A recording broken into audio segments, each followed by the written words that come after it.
best record in football, in AFC, excuse me. Big Ben playing mistake-free football, putting up 2 scores, and Minka Fitzpatrick adding another on defense. Meanwhile, Lamar Jackson, 1 score, 1 pick. The Ravens went for 2, but instead no dice in a 1-point loss. Coach, what happened? Tried to win the game right there. We were pretty much out of corners, at that point in time. So there's an opportunity to try to win the game right there. I was cool with it. I really didn't. When I looked at the score, I see it was 19-20. Perfect play call. We're gonna get this. We're gonna make it happen. Just came up short. Dan, Ravens pretenders or contenders? I think they're pretenders. I've said it all year.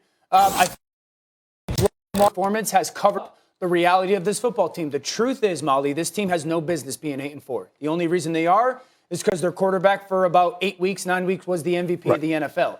You're not supposed to have the injuries that they have, and we'll see what happens with Marlon Humphrey, and be a contending football team. Mm-hmm. And I think what we've seen over the last 4 weeks is, this is one of, if not the sloppiest pass games in the NFL. I don't understand how Coach Harbaugh is such a ridiculously good coach. And in the conversation for Coach of the Year, and the lack of detail, the lack of precision, the lack of rhythm in their pass game. It is so sloppy.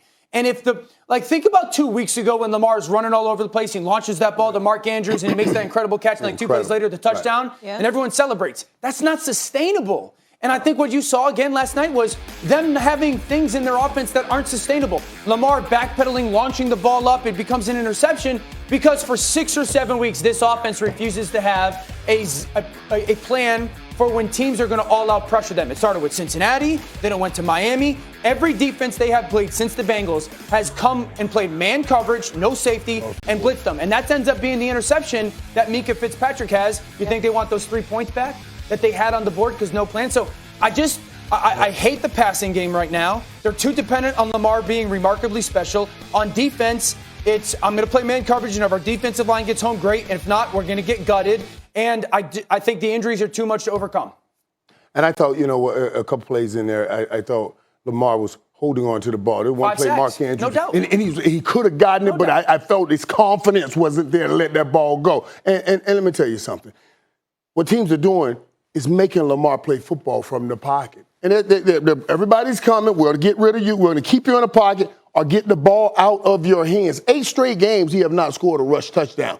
Lamar Jackson can't beat you just from the pocket. They are a contender. I believe Baltimore is a contender, but they have to get back to smash mouth football, power football, and include Lamar and get back down to getting in the green zone and taking what they want. They cannot continue to sit back and try to pass. We kept talking about Lamar has the advance as a passer. He has the advance as a passer. He can never become a guy that's just a passer. He'll never become that. He is a dual threat, and you got to let him use that threat. He has to score touchdowns with his legs, not just trying to score. I believe he's electrifying. I believe that Lamar Jackson is a superstar talent that was a former league MVP, and you're right, Dan, for 8 weeks was the league MVP. That's how spectacular he looked. But I said it years ago, I said it last year, and I'll say it again. Do I believe in him? I got to see it to believe it. Come postseason time, because I haven't seen it yet. And let me tell you something right now. You talk about the offensive woes and what have you. Defensively, they've given up 22, 10, and 20 points in the last 3 weeks, okay? That is not shabby. That's not bad at all, okay? It's their offense that's a problem, and we recognize that. Let's analyze the roster for a second here, because you're talking about guys that have been injured, and we understand that. We ain't talking offensively, are we? Latavius Murray arrives there. We understand they had some injuries prior to that, and that's why he's there. Hollywood Brown was in the lineup. Mark Andrews was in the lineup. Sammy Watkins was in the lineup. Rashad Bateman was in the lineup. I mean, you've got weapons. What you have is what Michael Irvin just pointed to.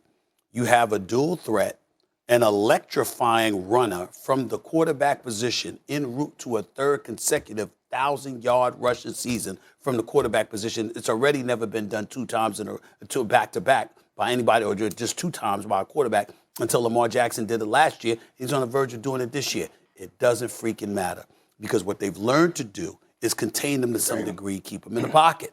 And what they're doing is daring him to throw the football. And I have held on religiously to this belief that when you are a quarterback, you're supposed to be able to fling that football from the pocket under duress, because that's what makes all-world quarterbacks. Yeah. And come playoff time, I will remind you, Patrick Mahomes, Josh Allen, even Mac Jones, But possibly Lord, never Joe be that Burrow, guy. possibly Justin Herbert. I'm looking at quarterbacks who can fling the football, and all I'm saying is I'm not discounting Baltimore.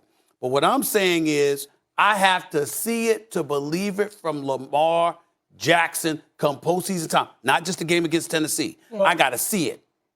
You got to make a run. Lamar can throw the football now. Yeah, Make I no didn't say he mistake can't about it. throw it. I know. I said Lamar can throw the consistently. ball, but Lamar he'll never be a Tom Brady kind of But he quarterback. doesn't have to be, He'll because never. no one else can be Lamar as a runner. That's right, and that's what I'm saying too, like, Dan. And that's why I say you got to. I don't like the narrative that Lamar is not elite or Right. in the upper echelon. No, I as didn't a say he's not passer. elite either. I'm saying you got to show it in the postseason. Well, of course, but That's what I'm saying. And that's That's all. fair. And that's fair. I think we do have to point to the injuries on offense, though, Stephen A. Like this is a team that has had 15 different starting offensive line groupings. That's the third most in the NFL. Rashad Bateman, I don't know like where he was yesterday. They had him on the bench for most of the game. And you point to the defense, and I'm going to go Stephen A. They played Miami, Chicago, Cleveland, and That's Pittsburgh fair. offensively in That's the last fair. month. So I'm telling you, the defense has got, the last time they played a good offense, Minnesota, they got 31 hung on their head. Yep. So the injuries. 34 before that. Here's the reality for Lamar in this offense right now. The last place you want your quarterback to be is thinking he has to play hero ball while needing to play hero ball. That's the reality for this football team. They need Lamar to play hero ball, and sometimes he's going to play hero ball, and sometimes it's going to hurt negatively. Just that's like why those yesterday. sacks Just were like yesterday. yesterday. So Just like that's yesterday. why there's so many uncontrollable holes on this football team or issues with their football team. Yeah. I'm not saying they're a bad team. I'm saying there's so much to overcome injury-wise that they can't be legit contenders. Let me ask you something, Dan. With the last play, right? 2-point conversion.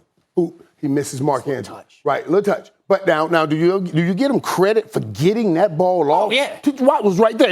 Yeah. He had to move to try to get that ball off. I thought maybe a little touch, or I could have had Mark Andrews just plow out of there a little bit. Yeah, don't just slow run. down. He turned too quick. Go run right now. Tell me if you agree with this. I think that is an incredibly difficult throw and an incredibly difficult catch, and I think one of those guys makes that play 99 out of 10. out of 100 times. times. Right, I it do just too. happened I that do he too. Leave it did there. yesterday. I do too. You know who's not a pretender? TJ Watt. My goodness. He's a killer. Yeah. Oh, my Yeah. goodness. Yeah. Much more football still ahead on this Michael Irvin Monday. Weekly temperature check time. Best team in the NFC is... They fill in the blank next. Plus, Tim Tebow, a dead clock's right twice a day. Stephen A. was right. Alabama takes the SEC title game and puts themselves in the driver's seat in the playoffs. Stephen A.'s told you so moment shortly. Roll Tide.